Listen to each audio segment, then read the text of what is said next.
We are far too easily pleased. That's the problem in America. We're not too hedonistic, too pleasure-centered. No, we're not pleasure-centered enough. We settle for the world's paltry joys at the expense of giving our lives to pursue our deepest and most lasting joy. And in settling for the trivial pleasures of this world, we undermine both of our chief callings in life, the two great love commandments that we have, to love God with everything that we have and to love others as ourselves. In fact, it's only as we pursue our highest joy that we are driven to enact these loves. An essential but counterintuitive point that we make in Christian hedonism. Christian hedonism.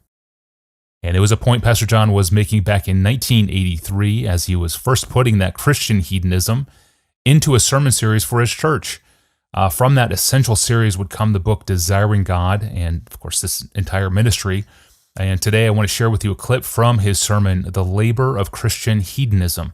If you and I don't pursue our ministry because we expect to find great joy in it, then we don't pursue the command of God.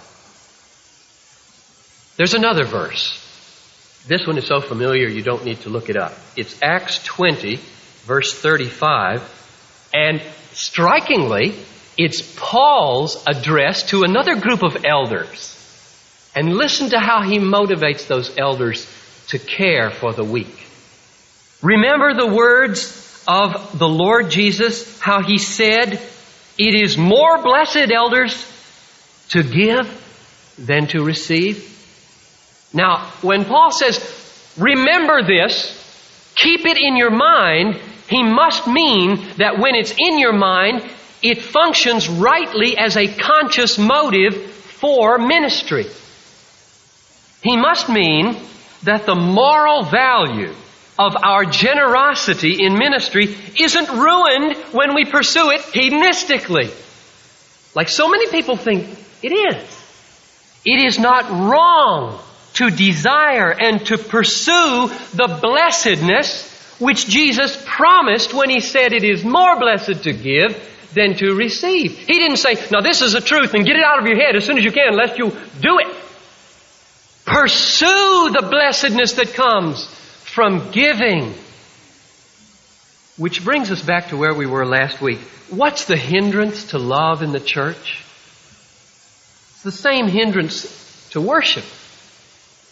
The thing that keeps us from obeying the first vertical commandment is the same thing that keeps us from obeying the second horizontal commandment. And it is not that we are all trying to please ourselves, but that we are far too easily pleased.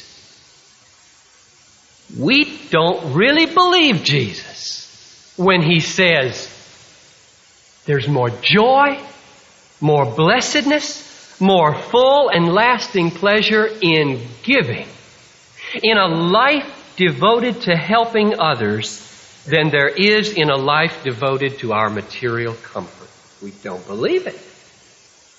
And therefore, the very longing for contentment that, according to Jesus, ought to drive us to simplicity of life and labors of love contents itself instead with the broken cisterns of American prosperity and comfort. The message that needs to be shouted from the top of the IDS Tower and the city center to pleasure-seeking Americans is this. Hey, Americans, you're not nearly hedonistic enough.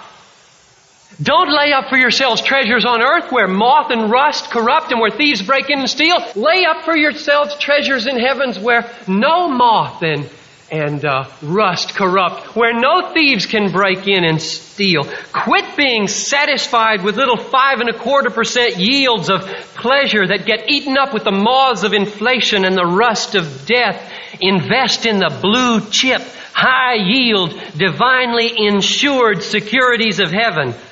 A life devoted to material comforts and thrills is like throwing money down a rat hole. But a life simplified for the sake of love yields dividends unsurpassed and unending. Hear the word of the Lord, O Americans. Sell your possessions, provide for yourselves purses that do not grow old, and treasures in the heavens that do not fail.